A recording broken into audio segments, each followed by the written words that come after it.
This is the Artist Discovery Podcast, and I'm Anastasia, and this is... Hi, I'm Laur. I make what I call ethereal dark pop.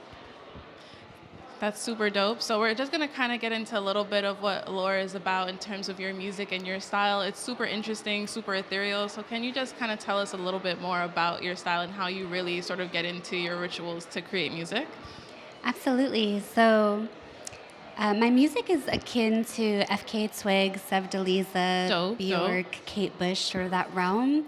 And in terms of rituals, I always have the lavender incense. Okay, I like that scent. It's a good one. I have to have that. Moody lighting. Okay.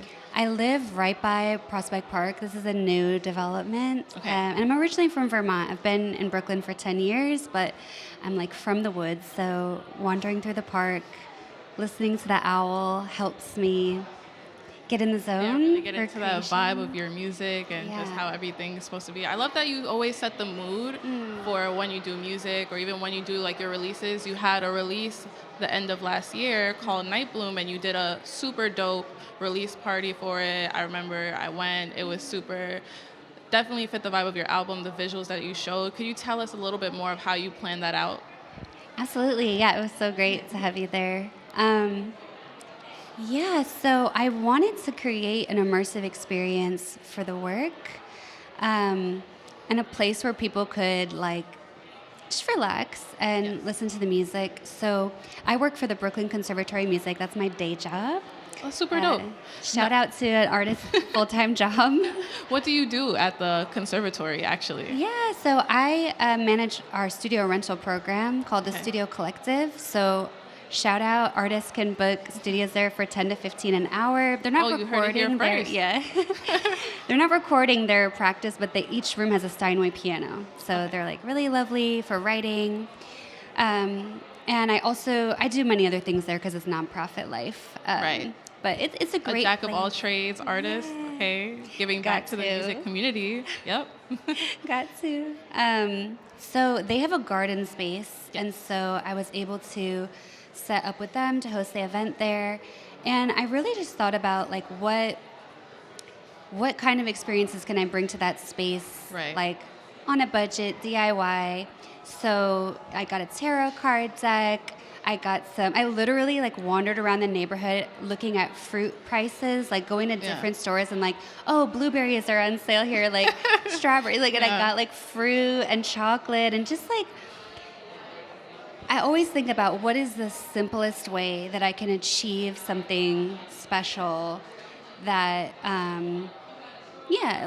bring those details together without doing anything super, over the top. Yeah, super expensive. We're all trying to make ourselves super creative on a budget. When talking about actually the visuals during that, and even your creation of your visuals for the project, how did you go about doing that? It was super moody, some really close visuals. I know you had some that were you were in the water.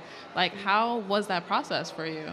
Yeah, so I am fortunate that my partner is a cinematographer, so that helps. There's a camera at home. Yes. So we will just literally go out to the water, a lake up in Vermont. We did that one. So a lot of the visuals are from us exploring and playing and just going out with the camera and filming. I also will use footage from online. You can find there's different websites that you can find commercial use footage for free. Okay. And so I'll look up water or these elements of my world, clouds. Yeah. And I'll take it, and then the way that I layer it and color grade it really brings it into the Laur world. So I'll kind of pick pieces from that, pick pieces from what I've created for music videos, and weave things together. I see. That's super dope. Yeah. Speaking of projects and upcoming things for you, what do you have going on now, or what can we look forward to see from Laur? Absolutely. So I'm working on my next project. I'm in quiet work internal mode, and it's going to be an EP. It's going to be a tight project. Okay. And I'm creating the reason it's going to be EP is because I'm working on visuals for everything, so I need it to be able to wrangle it. Yeah.